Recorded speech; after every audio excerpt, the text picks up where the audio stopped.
तो नमस्कार, मैं ध्रुव लाल यादव और आप देखना शुरू कर चुके हैं डेली न्यूज़ इंडिया। हमारे साथ में हैं एक अंकल जी हैं और इन्हीं से हम कुछ बात करना चाहेंगे। अंकल जी, क्या नाम है आपका? अमृतलाल रावल। जैसे राहुल गांधी जी इतना मेहनत कर रहे हैं, मतलब भारत जोड़ो यात्रा से लेकर जो है किसानों के घर पे जाकर धान की रुपाई तक किए हैं, ट्रैक्टर पे भी जुताई वगैरह किए हैं। क्या लगता है इतना मेहनत करने के बावजूद भी प्रधानमंत्री जी को टक्कर दे पाएंगे? बात यह है, मैं सच बात कहूँगा, मैं रुपाई करना और ये मतलब सब्जी मंडी जाना या इससे कोई इतना फर्क पड़ेगा नहीं, क्योंकि लोग बहुत समझदार हो गए हैं कि सिर्फ फोटो ऑपरेशन है एक किस्म का। बाकी मेहनत तो वो कर रहे हैं, मतलब कन्याकुमारी से कश्मीर गए और अब वो मणिपुर या नॉर्थ ईस्ट मेघालय तक भी जा रहे हैं। तो मेहनत तो कर रहे हैं, लोगों के बीच में रहना चाहिए एक नेता को। बहुत से लोग कहते हैं कि अगर मोदी जी के हिसाब से अगर कंपेयर किया जाए, मोदी जी को अगर सामने रखकर राहुल गांधी जी को अगर कंपेयर किया जाए तो नेता के कैटेगरी में आते ही नहीं है। कहना है कि उनको जो है पुश्तैनी दिया जा रहा है। क्या मानना है? नहीं, पुश्तैनी तो है, बात यह है पुश्तैनी उनको कई डिसएडवांटेज मिली है। जैसे कि उनकी दादी ने जो है ना इमरजेंसी लगा दी, लाखों लोगों को भेज दिया जेल, उनमें से मैं भी था। तो बात ये, मैंने तो कोई गुनाह किया नहीं था फिर भी जेल में भेज दिया। आप भी थे? कैसे, क्या था मैटर? मैं इमरजेंसी में था और मतलब इल्ज़ाम ये लगा था कि आप जो है ना वो आनंद मार्गी हैं। और आनंद मार्गी क्या होता है मुझे खुद पता नहीं कि कौन होता है आनंद मार्गी। सुना था कि आनंद मार्गी जो है शाम को रात को शमशान घाट में बैठ के और कपड़े उतार के सारा वो अपना कुछ करते हैं जो उनकी तपस्या है। तो बस इतना ही सुना था मैंने। मतलब गलत आरोप में इमरजेंसी और कईयों को फंसा है तो कईयों की जिंदगी बर्बाद हो गई।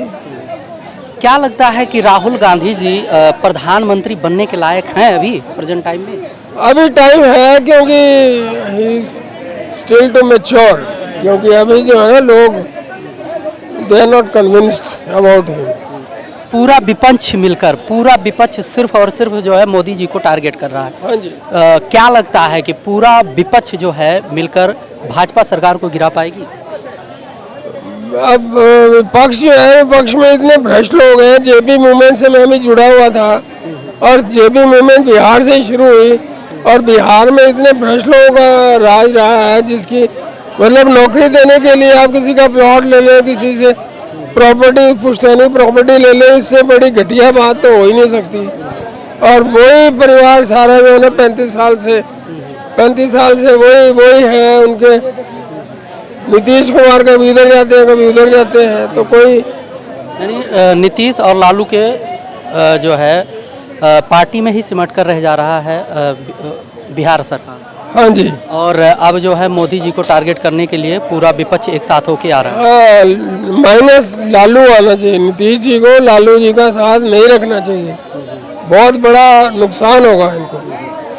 मतलब आपको पता ही है, आप खुद ही जर्नलिस्ट हैं तो आपको पता ही होगा कितना उन्होंने मतलब मीसा जो उनकी लड़की है, उसका नाम मीसा इसीलिए रखा था क्योंकि मीसा एक कानून का नाम था। अच्छा। Maintenance of internal security act, ये इमरजेंसी में लगाया था इंदिरा गांधी ने। इस एक्ट में जो वो किसी को भी डाल देती थी तो उसकी ना कोई दलील होती थी ना अपील होती थी, जब किसी की मर्जी होती। तो ये तो 77 में अच्छा हुआ कि जो है ना हार गई इंदिरा गांधी और जो है ना निकल गए लोग। मैंने भी एक मेरे कुलीग को मैंने छुड़वाया था जेल से दिल्ली हाई कोर्ट में जाके। तो बहुत काम तो मतलब हमने भी किया, लेकिन कोई है नहीं। यानी कि विपक्ष में कोई ऐसा चेहरा नहीं है जो प्रधानमंत्री को टक्कर दे पाए? कोई नहीं है चेहरा सिवाय नीतीश कुमार की। क्या लगता है नीतीश कुमार प्रधानमंत्री के दावेदार हो सकते हैं विपक्ष की तरफ से? हो सकते हैं, क्यों नहीं हो सकते। वो काफी पुराने नेता हैं।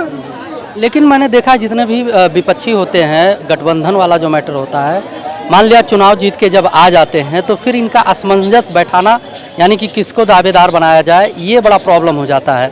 शुरू से ही देखता आया हूँ। जैसे अभी कांग्रेस शासित जो भी प्रदेश हैं वहाँ पर जब मुख्यमंत्री बनाने का चेहरा सेलेक्ट करना होता है तो वहाँ भी प्रॉब्लम होता है। तो क्या लगता है विपक्ष जो है कोई फेस दे पाएगा अभी प्रेजेंट टाइम में? हाँ, नीतीश जी को प्रेजेंट करना चाहिए, लेकिन सबको मान के करना चाहिए ना। ये नहीं कि वो अपने आप को प्रोजेक्ट कर रहे हैं, कोई उनको प्रोजेक्ट कर रहे हैं।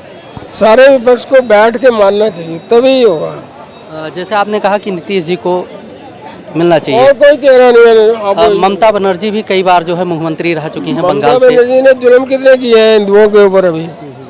मतलब हर इलेक्शन के बाद हिंदुओं को मारा जाता है। क्यों भाई, किसने मारा जाता है? बात ये है ना, हिंदू हो मुसलमान हो, मारा क्यों है किसी को?